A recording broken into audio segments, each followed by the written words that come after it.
ప్రభువు పేరట మీ అందరికీ శుభాభివందనములు. ఈరోజు మన అనుదిన వాక్య ధ్యానమైన ఎడారిలో సెలయేర్లలోని వాక్యము. యెహోవా ఆ రాత్రి అంతయు బలమైన తూర్పు గాలి చేత సముద్రమును తొలగించి. నిర్గమాకాండము 14వ అధ్యాయము 21వ వచనము. రాత్రి సమయంలో దేవుడు ఎలా పనిచేస్తాడో ఈ వచనంలో ఉంది. ఇది ఎంతో ఆదరణకరమైన వాక్యం.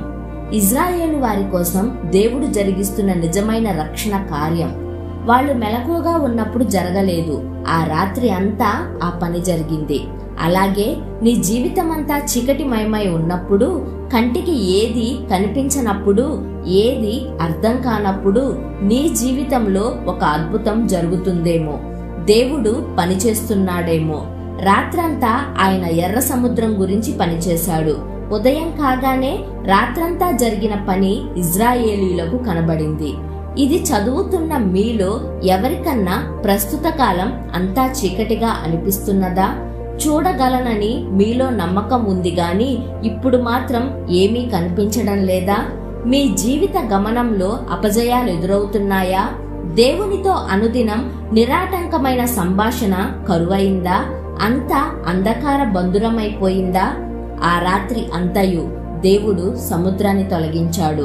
రాత్రి అంతయు అనే మాటల్ని మర్చిపోకండి.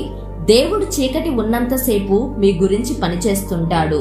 వెలుగు వచ్చేదాకా పనిచేస్తుంటాడు. మీరది చూడలేకపోవచ్చు. మీ జీవితంలో ఆవరించిన రాత్రి వేళంతటిలో నీ నమ్మిక చొప్పున ఆయన పనిచేస్తూ ఉన్నాడు.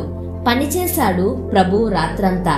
ఎగసిపడే అలలతో, ఉప్పొంగే పెనుగాలితో, ప్రవహించి పారి ముంచెత్తే వరదతో వేచి ఉన్నారు దేవుని పిల్లలు ఆ రాత్రంతా. ప్రాణాలరచేతిలో, శత్రువు కనుచూపు మేరలో, ఎదుట దయలేని సాగరాన్ని చూసి దిగాలు పడుతూ చీకటి కాటుకలా పేరుకుంది ఆ రాత్రంతా. గుండెల్ని కమ్ముకుందా కటిక చీకటి? దేవుని కృపాకాంతి కూడా ప్రక్కనే నిలిచి ఉంది. కళ్లల్లో ఒత్తులేసుకొని చూశారు ఆ రాత్రంతా. తూర్పు తెలవారింది, సాగరంలో గుండా దారి ఉంది.